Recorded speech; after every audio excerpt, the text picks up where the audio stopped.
Bonjour à tous, ravi de vous retrouver. School TV Le Mag, une demi-heure consacrée à la scolarité de vos enfants, une demi-heure consacrée bien sûr à une initiative sur le plan local et ou national, toujours avec la sévillante Alix Nguyen. Salut Alix. Salut Patrick. T'as vu que j'ai hésité un petit peu, je me suis dit qu'est-ce que je vais dire encore comme bêtise, qu'est-ce qu'il va dire encore, et puis allez, on l'a joué soft. C'est parti pour le sommaire. Après, eh bien un triplé historique aux Jeux Olympiques, le BMX a décidément la cote, gros plan sur une discipline, j'ai mis au singulier mais je devrais peut-être mettre au pluriel.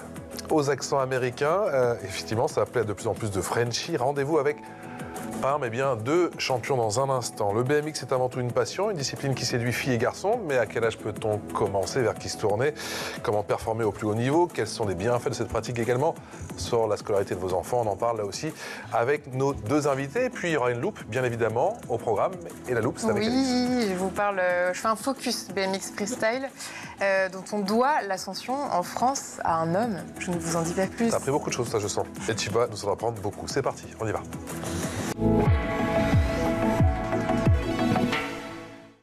Salut Thaïs Fischer. Bonjour. Comment ça va? Très bien, merci. Merci d'être avec là. Merci pour l'invitation. Merci d'être venue, d'avoir répondu présente. Championne de BMX Race.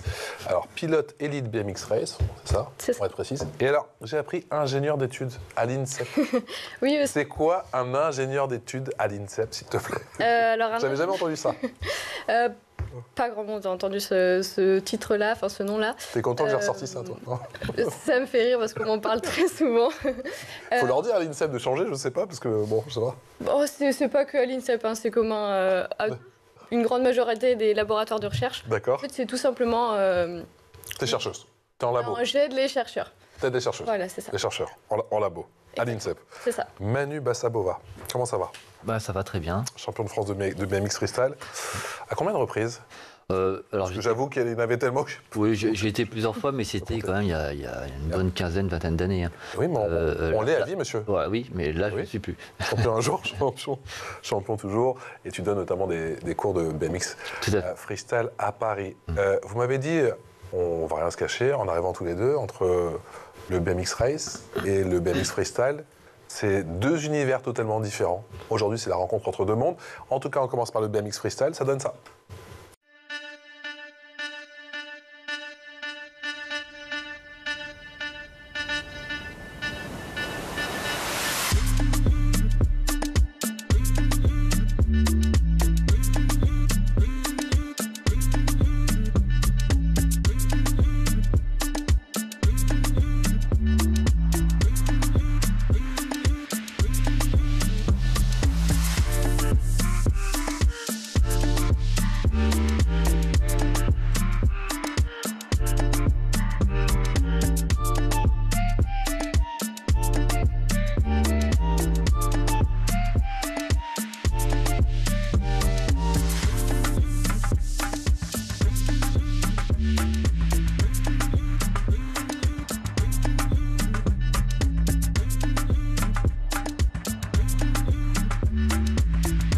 J'ai mis en titre Passion BMX de 7 à 77 ans.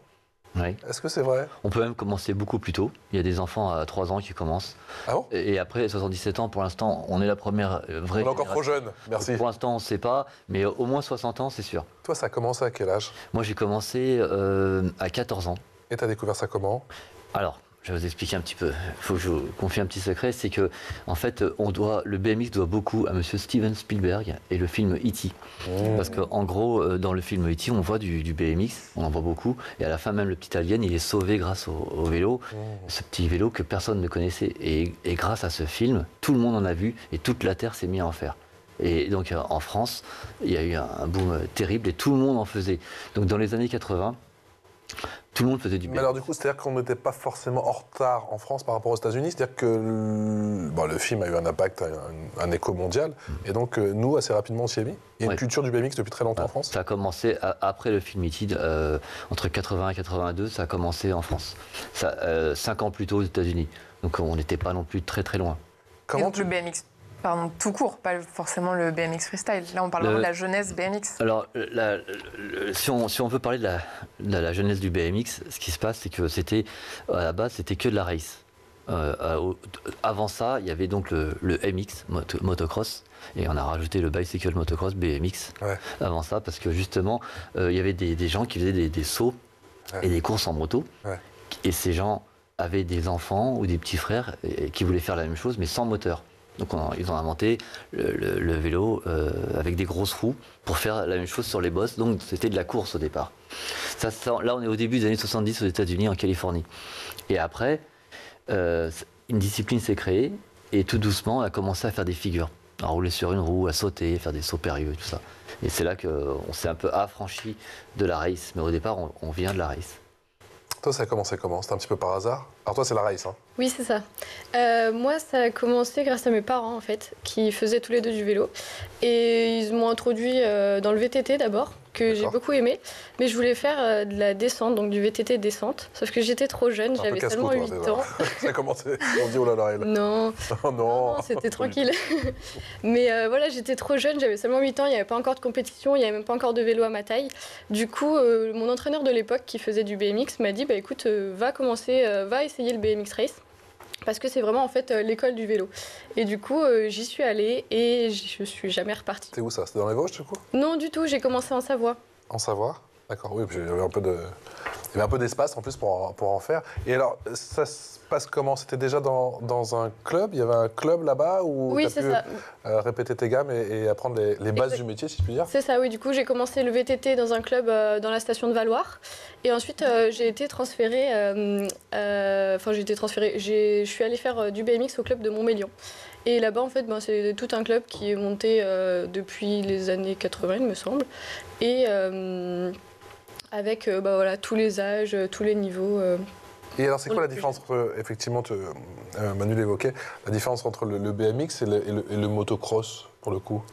Eh ben, ça se ressemble quand même énormément. On va dire que le principe des pistes sont pareils. Tu fais aussi du motocross, du coup? Non, je fais pas de motocross, j'aurais bien aimé. Mais non, on n'avait pas le budget quand j'étais petite. Ah ouais, c'est ça aussi. Ouais. Oui. Et le principe est exactement le même. En fait, c'est un départ. En motocross, il est à plat, mais en BMX, nous, on est un petit peu surélevé pour pouvoir prendre de la vitesse. Ensuite, des bosses qui s'enchaînent, des virages relevés. Et en moyenne, c'est 4 lignes avec des bosses. Et voilà, une ligne d'arrivée, le premier à l'arrivée, il a gagné. Alex. Et à quel point est-ce que c'est risqué, le BMX? Voilà. Non, c'est pas mal, pas du tout.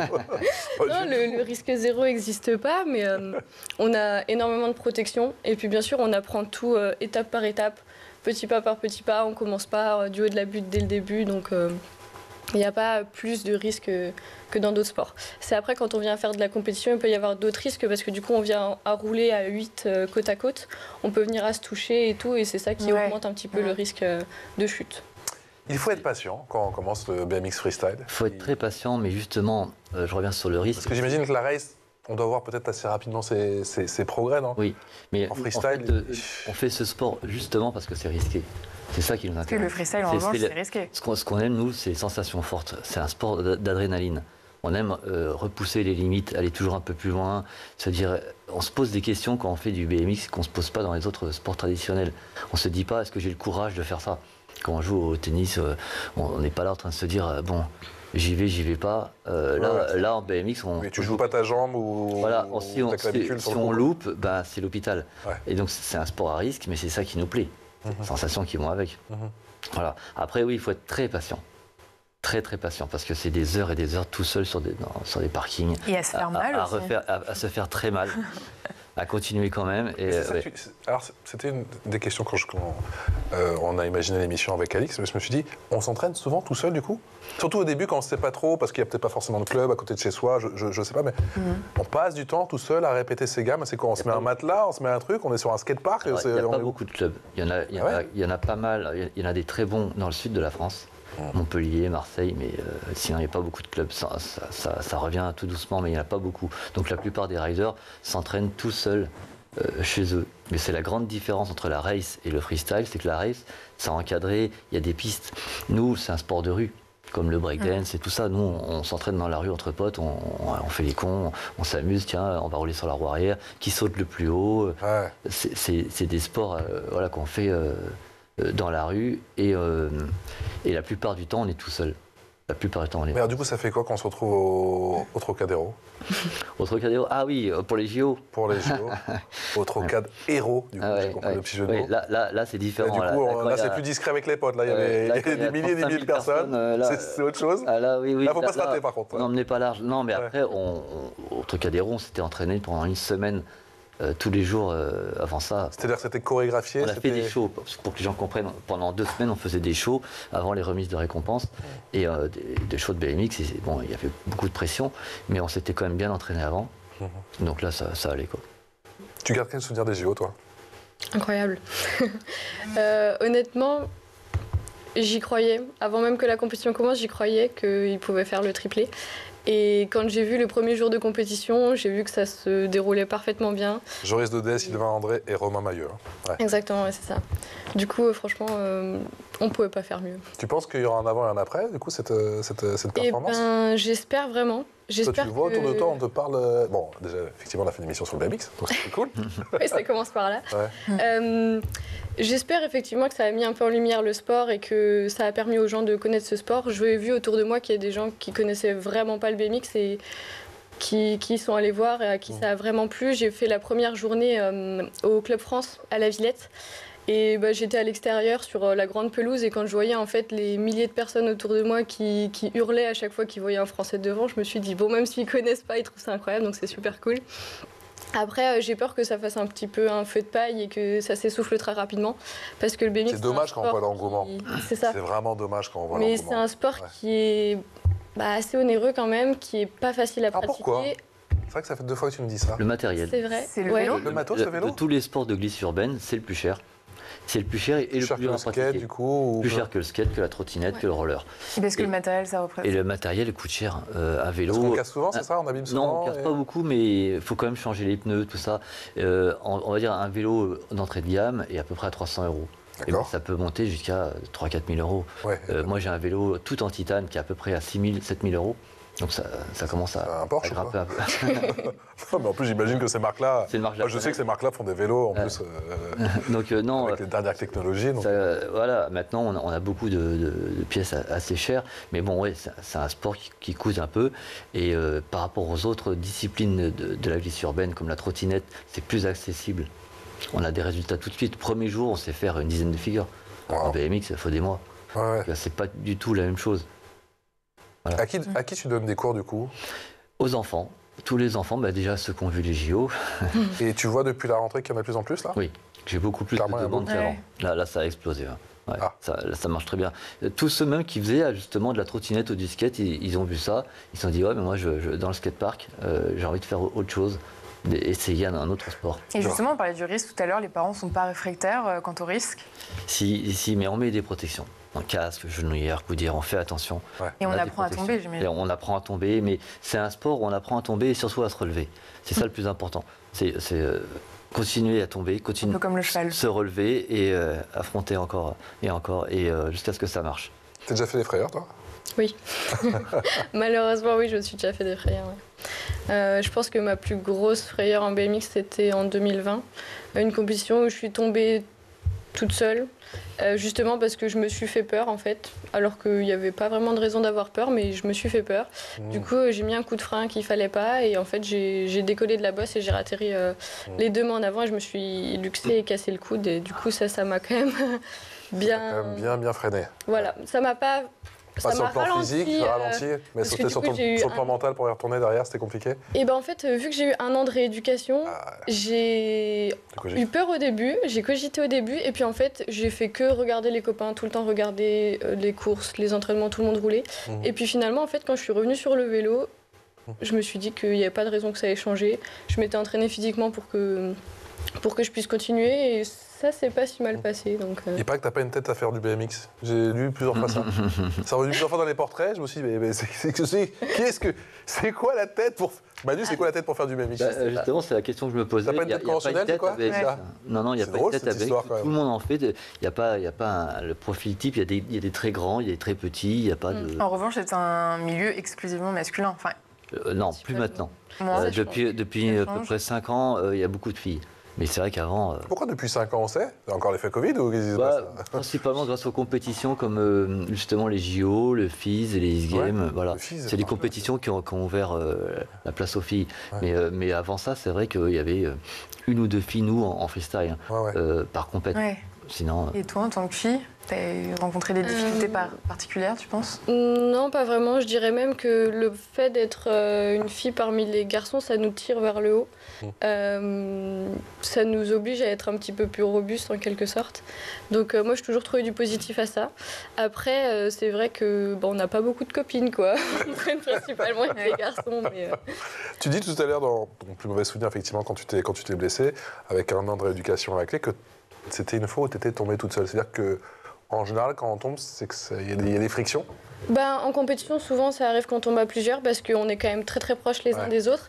Et on a le droit, en fait, de se toucher, de se frotter, de se pousser un petit peu. Donc, principalement, on tombe à plusieurs, mais de temps en temps, ça arrive de tomber tout seul. C'est l'heure de la loupe, et la loupe, c'est avec Alix. Et on se concentre sur le BMX freestyle, désormais discipline olympique qui doit en grande partie son ascension à un homme. Et oui, derrière cette version acrobatique, désolé Manu, je ne savais pas comment qualifier la discipline du BMX. Oui, c'est ça. Se cache une histoire qui a commencé bien avant sa reconnaissance olympique. Pour rappel, le BMX Race fait son entrée aux Jeux de Pékin en 2008, mais c'est seulement en 2020, lors des Jeux de Tokyo, que le BMX Freestyle intègre officiellement la compétition olympique, un tournant décisif pour les sports urbains. Et si le BMX freestyle est aujourd'hui olympique, c'est notamment grâce à Hervé André Benoît, le fondateur du Festival international des sports extrêmes, le FIS, qu'il a lancé en 1997 à Montpellier. À cette époque, l'idée était tout simplement d'offrir une scène aux meilleurs riders et de mettre en lumière des sports urbains encore largement marginalisés. Alors ce pari local est rapidement devenu un événement incontournable à l'échelle mondiale. L'édition de 2014, qui devient le FIS World Series, marque un tournant majeur. Le festival se transforme en une compétition structurée. Le comité international olympique finit par faire le déplacement au FIS et n'a pu que constater l'engouement des jeunes pour ce sport. En 2020, le BMX Freestyle fait donc son entrée dans l'arène olympique. Hervé André Benoît a même déclaré dans un entretien avec Le Point qu'aucune autre discipline n'a intégré les Jeux aussi rapidement. Depuis, des athlètes comme le Français Anthony Jean-Jean, qui a décroché la médaille de bronze au JO de Paris, ont permis au BMX Freestyle de briller. Plus récemment, au FIS de Shanghai, Anthony a d'ailleurs terminé à la 2e place du contest de BMX Freestyle Park, derrière le japonais Rim Nakamura. On regarde son premier ride, c'était en octobre dernier. I mean, this man has quite the portfolio. 3 European titles, the bronze medal of the Olympics. Ready for that first run. Starting off strong, ready to hit the G-Shock, step up. 720 bar spin. Bar spin on the Spox. Big 540 flare. Bar spin back into the lower section of the park. Oh, tail whip gap across the pagoda. Look at these transfers that Anthony is bringing to the course. Into a double backflip, stomping and keeping this run going full speed ahead. Yes, Anthony, definitely some epic course use. And right there, huge flare, tail whip on the G-Shock quarter, going coast to coast in the opposite direction over that wall ride. Coming with a huge double downside whip on that hip into a flare downside at the buzzer. Yes, Anthony, he is stoked. That was his run. Look at the smile. Manu Massabova, comme Anthony Jean-Jean et bien d'autres, vous avez participé au FIS? Oui. Ça représente quoi pour vous, le FIS? Le FIS, en fait, ça a commencé en 1997, mais à Palavas. Les 2 premières éditions étaient à Palavas Flow, et après, ça arrivait à Montpellier. Alors, à la base, c'était juste un projet de fin d'études. C'était juste une petite compétition. Et vous, vous avez participé au tout premier? Au tout premier. J'étais là au premier. Au projet de fin d'études. Voilà. Donc Hervé André Benoît a fait un super boulot avec son équipe et donc il a fait appel à mon frère pour organiser l'événement et on a commencé justement là faire cette compétition. Et à la base, il n'y avait que du BMX et je crois que du wakeboard aussi. Et maintenant, il y a tous les sports. Donc ça a explosé. Et ça a été fulgurant? Vous avez participé à toutes les éditions? Pas à toutes, parce que ça fait 25 ans et je suis très pris. Mais les 15 premières, ouais. Voilà. Vous êtes venu, alors il y a votre t-shirt, il y a aussi, qui est à l'effigie d'ailleurs de ce très bel ouvrage, que vous n'avez pas écrit, parce que vous en avez écrit un. Alors celui que vous avez écrit, c'est Extreme Sport, effectivement, on va en parler dans un instant, mais il y a, sur lequel on va en parler, Bicross, l'histoire du BMX, du BMX français. Il y a toute une véritable culture, effectivement, on le découvre dans cet ouvrage, avec beaucoup de photos. Il y a aussi des films qui ont marqué alors, je peux vous en parler, l'histoire. Je peux vous donner des anecdotes. Parce que j'ai vu celui avec Nicole Kidman. Voilà. Nicole Kidman, son tout premier rôle, c'est incroyable. Dans un film de BMX, le gang des BMX. Ouais. En Australie. En 84, je crois. Voilà. Donc à la base, elle faisait du BMX. Des films, une histoire et un engouement véritable.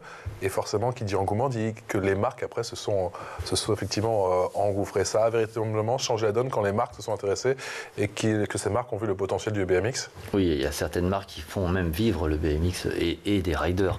Des marques, des energy drinks, des trucs comme ça. Mais sinon, oui, il y a quelques sponsors qui profitent de l'engouement pour une raison simple. C'est que il y a une image qui est véhiculée. L'image avant-gardiste, rebelle, fun. Donc du coup, on nous place un peu partout. Moi, je fais beaucoup de clips, de pubs. On me voit dans beaucoup de pubs parce que on met du BMX. Pour qui, allez-y. On met du BMX ou du skate ou du surf, tous les sports de glisse parce que c'est cette image un petit peu fun, un petit peu cool, voilà, les gars tatoués qui prennent des risques, qui ont peur de rien. Et indémodable, je trouve. Voilà, et donc les gens aiment bien. Même pour moi, le vieux, effectivement, je te le dis. Il y a des marques de voitures et qui font appel à moi pour faire un petit show. Et j'ai rien à voir avec ça, mais du coup, les gens associent cette image, justement, un petit peu rebelle. Et les gens aiment bien, voilà. Figure, freestyle, évasion. Freestyle, et du coup, ça permet de vendre un peu tout et n'importe quoi. Top. On en vit facilement ou ça reste compliqué? Ça reste vraiment compliqué. C'est-à-dire pour toi, du coup? Parce que c'est quand même des sports qui sont très peu connus, très peu médiatisés.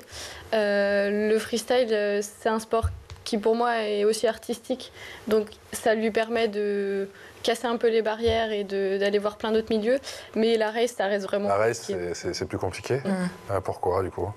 Voilà, très peu médiatisé, c'est un sport où il n'y a pas énormément d'argent, donc on est principalement sponsorisé par des marques de matériel ou autres, mais on a du mal à casser ces barrières et aller voir un peu plus loin. C'est possible avec quelques athlètes de hyper bon niveau, mais ils sont très très. Il faut vraiment être dans le gratin pour espérer pouvoir en vivre ou être aidé, j'imagine, par la fédération. Thaïs le disait, il y a une dimension artistique dans le BMX freestyle. Il faut forcément être créatif pour faire du freestyle. Alors, exactement, je voulais en parler. Donc, alors, il y a beaucoup plus de gens qui font de la race que du freestyle. Mais le freestyle, on en voit partout. Moi, j'en fais énormément. J'ai même joué avec David Guetta, avec Grand Corps Malade. Je fais beaucoup de clips, j'en fais partout. Parce que déjà, nous, c'est spectaculaire. Donc on tourne dans tous les sens, donc c'est très beau. Mais l'intérêt principal du BMX, c'est qu'on est jugé et noté sur la créativité. On récompense principalement la créativité. Donc des fois, on voit un gars qui fait une super performance, on dit merde, il n'a pas gagné. Comment ça se fait? C'est simplement que le gars qui a gagné était plus original. L'exécution compte autant que l'audace. Et il y a très peu de sports comme ça. Il y a le breakdance, le longboard dancing, il y a patin à glace. C'est-à-dire le patinage, voilà, effectivement. Justement, où on ne regarde pas uniquement la performance. En race, il y a point A, point B, il faut premier arriver à gagner. Nous, non. C'est le plus créatif qui a gagné. C'est ça. Donc, celui qui a fait marcher son cerveau, qui a inventé des choses, il gagne. Et donc, nous, on a cette notion. Du BMX race au freestyle, c'est une évolution qui arrive? Non, c'est deux mondes parallèles. Non, on ne se rencontre jamais. On ne se rencontre pas. Ça arrive aujourd'hui sur le plateau du bac, mais d'habitude, on ne se rencontre pas. On ne se calcule pas. En fait, la race, c'est de la compétition. En freestyle, on s'en fout complètement. On ne sait même pas on sait plus qui a gagné les derniers championnats. On ne sait pas, et on s'en fout un peu. C'est pas un sport qui est basé sur la compète. La compète est envers soi-même. Il y a des objectifs qu'on se fixe. On essaie de briser ces barrières, aller plus loin, apprendre des choses, mais contre soi-même, on n'est pas contre les autres. Mais donc le fait que ça s'institutionnalise et que ça rentre au JO, par exemple, est-ce que ça dénature pas un peu l'essence même du BMX freestyle pour un puriste comme vous? Si, justement, ça peut scinder les choses. C'est-à-dire que maintenant, il y a les riders qui font les JO, qui représentent 1%, 2% des riders, et tous les autres qui continuent à rider dans la rue et à se faire plaisir. Et qui refusent. Voilà. Donc c'est scindé en deux. Voilà. C'est plus du tout le même délire. Manu, qu'est-ce que tu as voulu raconter justement dans ton ouvrage Extreme Sport? Alors moi je parle principalement de toutes les valeurs et un peu de la philosophie de ce sport, c'est le fait de repousser ses limites, d'aller toujours un peu plus loin. Et alors là, je parle de tous les sports extrêmes, mais c'est un peu le même principe, que ce soit sur un vélo, un surf. Tout seul, alors qu'il y a une vague de 11 mètres au-dessus de toi, tout seul là, sur l'Everest, ou... ça va pas bien, hein, regarde. On a toujours aimé prendre des risques, se dépasser, se sentir capable de faire des choses. Mais la question qui me vient tout de suite, c'est pourquoi tous les jours? Non, mais après, on a besoin peut-être de défier la mort pour se sentir vivant. Ouais. De se dépasser pour aller toujours plus loin, toujours plus loin. Et ça commence à 8 ans. On devient addict à l'adrénaline. Et ça va de plus en plus loin. On a envie de prendre des risques au quotidien. Après, ça peut être dangereux de prendre des risques, mais on se sent vivant, on se sent en vie. Ça te tente pas, toi, Thaïs, le freestyle? Si. On en discutait juste avant.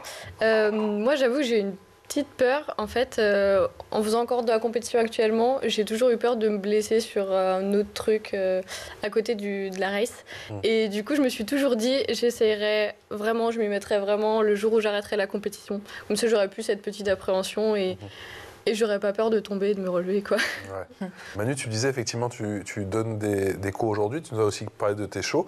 C'est un tout autre métier, du coup, d'harmoniser, de conceptualiser, de chorégraphier. Oui. Effectivement. Alors en fait, les shows, on a plusieurs techniques. Hein. C'est-à-dire que soit on est sur une scène et on a 10 minutes et puis on fait une représentation. En général, c'est beaucoup d'impro. On n'a rien de prévu, donc moi je pars, et puis je sais faire beaucoup de figures, donc je les fais. Et des fois c'est l'inverse, c'est une chorégraphie, donc au millimètre près on fait les figures, c'est chorégraphique. Par exemple les JO, rien n'était laissé au hasard, c'était vraiment une chorégraphie précise. Merci à tous les deux. Je me fais enguirlander. Voilà, je vois mon téléphone qui n'arrête pas de vibrer. J'ai encore dépassé. Et oui, on a encore dépassé. Je suis vraiment désolé. On était avec Thaïs, avec Manu et avec Alix. Un grand merci à tous les deux. C'est deux mondes magnifiques qui se rencontrent. Ce n'est que le début. Je vous dis à très bientôt. Alix, on se retrouve demain. À demain. Ciao.